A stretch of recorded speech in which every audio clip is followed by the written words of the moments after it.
Hi all, welcome back to my channel. ഇന്ന് ഞാൻ ചെയ്യാൻ പോകുന്നത് വളരെ എളുപ്പത്തിൽ ബിഗിനേഴ്സിന് പോലും ചെയ്യാൻ പറ്റുന്ന രീതിയിലുള്ള സ്ട്രെയിറ്റ് പാൻറ്റിൻ്റെ കട്ടിങ്ങും സ്റ്റിച്ചിങ്ങുമാണ്. പാൻറ്റിൻ്റെ അടിയിലായിട്ട് ഒരു ലേസും സ്റ്റിച്ച് ചെയ്തെടുക്കുന്നുണ്ട്. അതിനായിട്ട് 2 മീറ്റർ ക്ലോത്താണ് എടുത്തിരിക്കുന്നത്. ക്ലോത്തിനെ വിഡ്ത്ത് വൈസും ലെന്ത് വൈസും രണ്ടായിട്ട് ഫോൾഡ് ചെയ്തെടുക്കുക.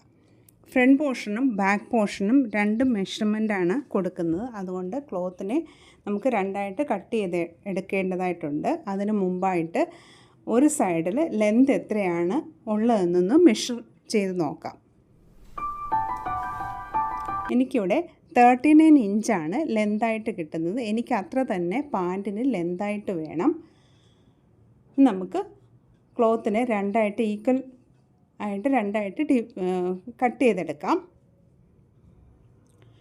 39 ഇഞ്ച് തന്നെ ലെന്ത് വേണ്ടതുകൊണ്ട് എനിക്ക് ഇലാസ്റ്റിക്കിനുള്ള പോർഷൻ സെപ്പറേറ്റ് ആഡ് ചെയ്യേണ്ടതായിട്ട് വരുന്നുണ്ട്. ഞാനിവിടെ ഇലാസ്റ്റിക് അല്ല ഇതിൽ കൊടുക്കുന്നത്, നാടയാണ് കൊടുക്കുന്നത്. ആദ്യം നമുക്ക് ഫ്രണ്ട് പോർഷനുള്ള കട്ടിങ് ചെയ്യാം. 40 ഇഞ്ച് ഹിപ്പ് മെഷർമെൻറ്റിലാണ് ഞാനിവിടെ ചെയ്യുന്നത്. നിങ്ങൾക്ക് നിങ്ങളുടെ ഹിപ്പ് റൗണ്ട് എത്രയാണോ അതിനെ 4ആയിട്ട് ഡിവൈഡ് ചെയ്യുക. അതിൻ്റെ കൂടെ 2.5 ഇഞ്ച് സീം അലവൻസും ആഡ് ചെയ്യുക. ഞാനിവിടെ 40 ഇഞ്ചിലാണ് ചെയ്യുന്നത് കൊണ്ട് 40 ഇഞ്ചിനെ 4ആയിട്ട് ഡിവൈഡ് ചെയ്യുമ്പോൾ 10 ഇഞ്ച് കിട്ടും. അതിൻ്റെ കൂടെ ഒരു 2.5 ഇഞ്ച് കൂടെ ആഡ് ചെയ്യുക. അപ്പോൾ 12.5 ഇഞ്ചാണ് നമ്മൾ ഫോൾഡഡ് സൈഡിൽ നിന്ന് ഓപ്പൺ സൈഡിലേക്ക് മാർക്ക് ചെയ്യേണ്ടത്. 12.5 ഇഞ്ചും മാർക്ക് ചെയ്തു. ഇനി നമുക്ക് ക്രോച്ച് ലെന്ത് മാർക്ക് ചെയ്യാം. ക്രോച്ച് ലെന്തും ഇതേ രീതിയിൽ തന്നെയാണ് എടുക്കുന്നത്. ഞാനിവിടെ 2.5 ഇഞ്ച് സീം അലവൻസ് എടുത്തതിന് പകരമായിട്ട് ഒരു 3 ഇഞ്ച് സീം അലവൻസ് കൂടെ ആഡ് ചെയ്യുന്നുണ്ട്. അപ്പം നമുക്ക് ക്രോച്ചിൽ പിടുത്തമൊന്നും ഇല്ലാതെ നല്ല ലെവലിൽ തന്നെ കിട്ടും. 13 ഇഞ്ച് മാർക്ക് ചെയ്തു. അതിനുശേഷം ഈ 2 പോയിൻറ്റ്സ് ഒന്ന് ജോയിൻ ചെയ്തെടുക്കാം. ഇനി നമുക്ക് ഈ കോർണറിൽ നിന്ന് 2.5 ഇഞ്ച് മാർക്ക് ചെയ്യാം. 2.5 ഇഞ്ച് മാർക്ക് ചെയ്യുക. അതിനുശേഷം ഇവിടെ ഒരു കർവ് വരച്ചെടുക്കാം. കർവ് വരച്ചെടുത്തു. ഇനി ഈ പോയിൻറ്റും ബോർഡറിലുള്ള പോയിൻറ്റിൻ്റെയും കൂടെ മെഷർമെൻ്റ് എടുക്കുക. എത്രയാണോ വിഡ്ത്ത് വരുന്നതെന്ന് നോക്കാം. എനിക്കിവിടെ 15 ഇഞ്ചാണ് കിട്ടുന്നത്. ആ 15 ഇഞ്ചിൻ്റെ ഹാഫ് എടുക്കുക. അതായത് 7.5 ഇഞ്ച് ഫോൾഡഡ് സൈഡിൽ നിന്ന് മാർക്ക് ചെയ്യുക. അതേപോലെ തന്നെ പാൻറ്റിൻ്റെ അടിയിലും ഫോൾഡഡ് സൈഡിൽ നിന്ന് ഓപ്പൺ സൈഡിലേക്ക് ഒരു 7.5 ഇഞ്ച് കിട്ടും, മാർക്ക് ചെയ്യുക. പാൻറ്റിൻ്റെ മിഡിൽ പോർഷൻ ആണ് ഇപ്പോൾ നമ്മൾ മാർക്ക് ചെയ്തേക്കുന്നത്. അപ്പോൾ പാൻറ്റിൻ്റെ അടിയിലായിട്ട് സീം അലവൻസ് കൂടെ ചേർത്ത് 7 ഇഞ്ചാണ് ഞാൻ എടുക്കുന്നത്. ആ 7 ഇഞ്ചിൻ്റെ പകുതി എടുക്കുക. അതായത് 3.5 ഇഞ്ച് വീതം 2 സൈഡിലേക്കും മാർക്ക് ചെയ്യുക. മാർക്ക് ചെയ്തതിന് ശേഷം ക്രോച്ചിൻ്റെ പോർഷനും ഈ ഒരു പോർഷനും കൂടെ ജോയിൻ ചെയ്തെടുക്കുക. പാൻറ്റിൻ്റെ ഷേപ്പിൽ ഇതേപോലെ ചരിച്ച് വരച്ചെടുക്കുക. അതേപോലെ തന്നെ ബോർഡറിലുള്ള പോർഷനും ഈ ഒരു പോർഷനും ജോയിൻ ചെയ്തെടുക്കാം. മനസ്സിലായിട്ടുണ്ടാവുമെന്ന് വിചാരിക്കുന്നു. അതിനുശേഷം ഇതേ മെഷർമെൻറ്റ് തന്നെ നമുക്ക് കട്ട് ചെയ്തെടുക്കാം. അങ്ങനെ കട്ട് ചെയ്തെടുത്തിട്ടുണ്ട്. അപ്പോൾ നമ്മുടെ ഫ്രണ്ട് പോർഷൻ്റെ കട്ടിങ് കഴിഞ്ഞു. ഇനി നമുക്ക് ബാക്കിയുള്ള ഇതേപോലെ 2 പീസായിട്ട് കിട്ടിയിട്ടുണ്ട്. ഇനി നമുക്ക് ബാക്കിയുള്ള ക്ലോത്ത് എടുക്കാം. നേരത്തെ നമ്മൾ കട്ട് ചെയ്ത് വെച്ചിരുന്ന ആ ക്ലോത്ത് എടുക്കാം. ആ ക്ലോത്തിൻ്റെ മുകളിലായിട്ട് നമുക്ക് ഫ്രണ്ട് പോർഷന് കട്ട് ചെയ്ത് വെച്ച ക്ലോത്ത് ഇട്ട് കൊടുക്കാം. ഇട്ട് ലെവൽ ചെയ്തെടുക്കുക. അതിനുശേഷം ഈ ഒരു സൈഡ് സെയിം മെഷർമെൻറ്റ് തന്നെ കട്ട് ചെയ്തെടുക്കാം. ക്രോച്ചിൻ്റെ സൈഡിൽ നമുക്ക് എക്സ്ട്രാ മാർക്ക് ചെയ്യേണ്ടതായിട്ടുണ്ട്. അവിടെ ക്രോച്ചിൻ്റെ പോർഷനിൽ നിന്ന് ഒരു 2.5 ഇഞ്ച് മാർക്ക് ചെയ്യുക. അതേപോലെ തന്നെ മുകളിലും 2.5 ഇഞ്ചും എക്സ്ട്രാ മാർക്ക് ചെയ്യുക. മാർക്ക് ചെയ്തതിന് ശേഷം താഴേക്ക് ഒരു സ്ട്രെയിറ്റ് ലൈൻ വരച്ചെടുക്കുക.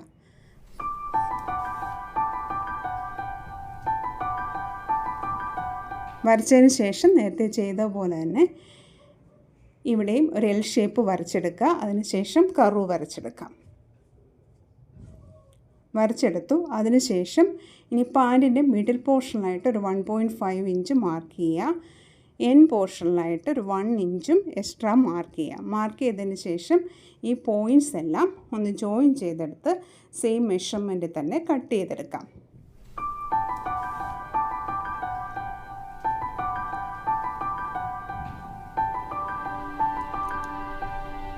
അങ്ങനെ കട്ട് ചെയ്തെടുത്തതിന് ശേഷം ഈ ക്രോച്ച് രണ്ട് ഒരേ ലെവലാണോ എന്നൊന്ന് ചെക്ക് ചെയ്ത് നോക്കുക. ഇപ്പോൾ എനിക്ക് ബാക്ക് പോർഷനിൽ കുറച്ച് എക്സ്ട്രാ നിപ്പുണ്ട്. അത് ഒന്ന് ലെവൽ ചെയ്തെടുത്ത് കട്ട് ചെയ്തെടുക്കുക.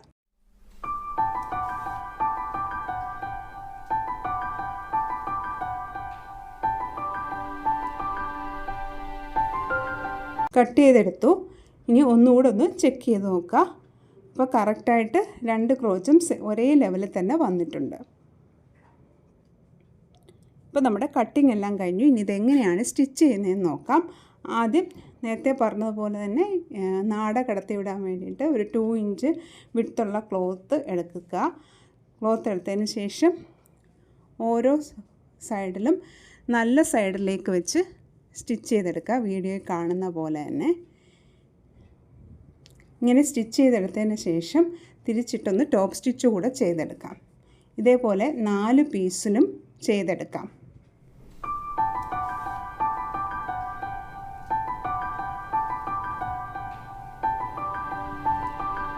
ഇങ്ങനെ 4 പീസിലും ചെയ്തെടുക്കുക.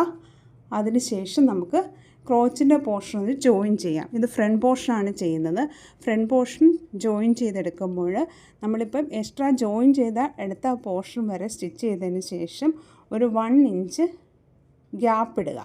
ഗ്യാപ്പ് ഇട്ടതിന് ശേഷം ബാക്കിയുള്ള പോർഷനിൽ സ്റ്റിച്ച് ചെയ്തെടുത്താൽ മതിയാകും. നാട കടത്തിവിടാനുള്ള ഹോളിന് വേണ്ടിയിട്ടാണ് ഈ 1 ഇഞ്ച് ഗ്യാപ്പ് വിടുന്നത്. ഇങ്ങനെ ഫ്രണ്ട് പോർഷൻ്റെ ക്രോച്ച് ജോയിൻ ചെയ്തെടുത്തു. ഡബിൾ സ്റ്റിച്ച് തന്നെ കൊടുക്കുക. ഇനി നമുക്ക് ബാക്ക് പോർഷൻ സ്റ്റിച്ച് ചെയ്തെടുക്കാം. ബാക്ക് പോർഷൻ സ്റ്റിച്ച് ചെയ്തെടുക്കുമ്പോൾ ഗ്യാപ്പ് ഇടേണ്ട ആവശ്യമില്ല. ഫുൾ സ്റ്റിച്ച് ചെയ്ത് പോകാം. ഇവിടെയും ഡബിൾ സ്റ്റിച്ച് കൊടുത്ത് സ്റ്റിച്ച് ചെയ്തെടുക്കാം.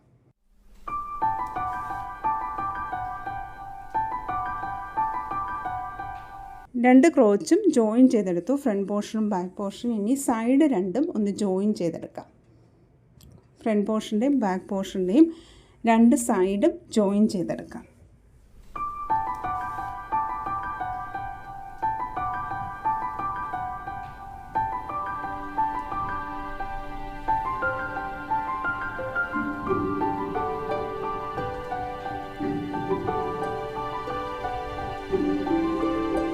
സൈഡ്സ് രണ്ടും ജോയിൻ ചെയ്തെടുത്തു. ഇങ്ങനെ കിട്ടുന്നുണ്ട്. ഇനി നമുക്കിവിടെ ലേസ് വെച്ച് കൊടുക്കാം. അടിയിലായിട്ട് നല്ല സൈഡിൽ തന്നെയാണ് ലേസ് വെച്ച് കൊടുക്കുന്നത്. നല്ല സൈഡിൽ ഇതേപോലെ ഒന്ന് ഫോൾഡ് ചെയ്തെടുക്കുക. ഡബിൾ ഫോൾഡ് ചെയ്ത് എടുക്കുക.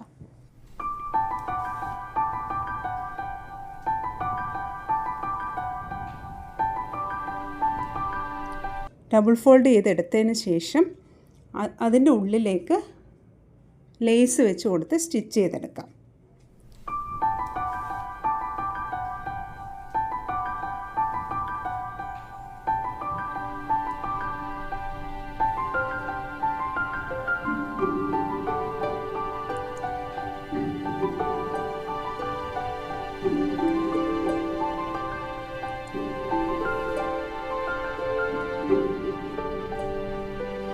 ഇതേപോലെ ഫോൾഡ് ചെയ്ത ക്ലോത്തിന് ഉള്ളിലേക്ക് ലേസ് വെച്ച് സ്റ്റിച്ച് ചെയ്തെടുക്കാം.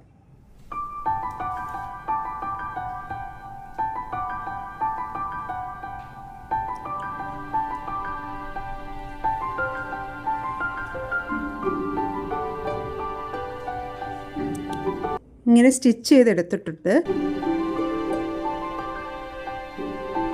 നമുക്ക് ഇങ്ങനെ കിട്ടും. ഇനി ഇത് ഉള്ളിലേക്ക് ഇതേപോലെ ഒന്ന് ഫോൾഡ് ചെയ്തെടുത്ത് ഒന്ന് ടോപ്പ് സ്റ്റിച്ച് കൂടെ ചെയ്തെടുക്കാം.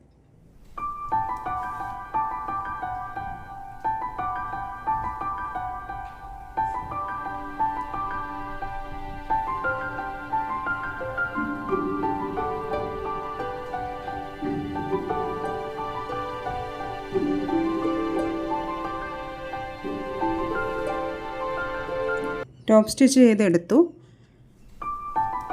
ഇതേപോലെ 2 സൈഡും ചെയ്തെടുക്കാം. ലേസ് അറ്റാച്ച് ചെയ്തെടുത്തു. അതിനുശേഷം ഇനി ഈ ഒരു സൈഡ് കൊടുത്ത് ജോയിൻ ചെയ്തെടുക്കാം.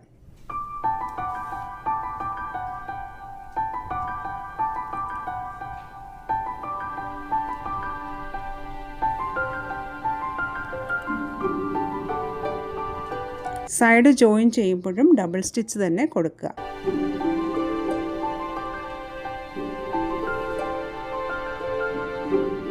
ജോയിൻ ചെയ്തെടുക്കുമ്പോൾ ഈ ക്രോച്ചിൻ്റെ സൈഡ് ഒരേ ലെവലിൽ തന്നെ വന്നിട്ടുണ്ട്.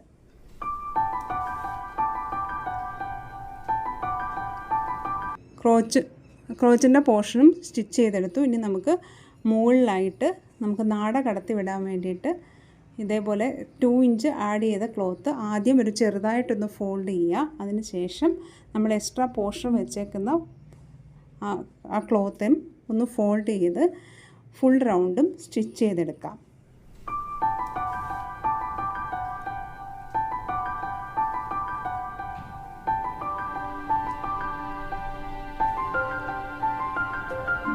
ഇങ്ങനെ ഫുൾ റൗണ്ടും സ്റ്റിച്ച് ചെയ്തെടുത്തു. ഇപ്പോൾ നമ്മുടെ പാൻറ് റെഡി ആയിട്ടുണ്ട്. ഇനി ആ ഹോളിൽ കൂടെ നാടയും കൂടെ കടത്തി വിട്ടാൽ മതിയാകും.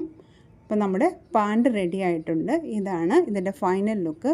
വീഡിയോ എല്ലാവർക്കും ഉപകാരപ്രദമായെന്ന് വിചാരിക്കുന്നു. എങ്കിൽ സബ്സ്ക്രൈബ് ചെയ്യാനും ലൈക്ക് ചെയ്യാനും ഷെയർ ചെയ്യാനും മറക്കരുത്. നിങ്ങളുടെ അഭിപ്രായങ്ങൾ കമൻറ്റ് ബോക്സിൽ അറിയിക്കുക. Thank you for watching this video. See you in the next video.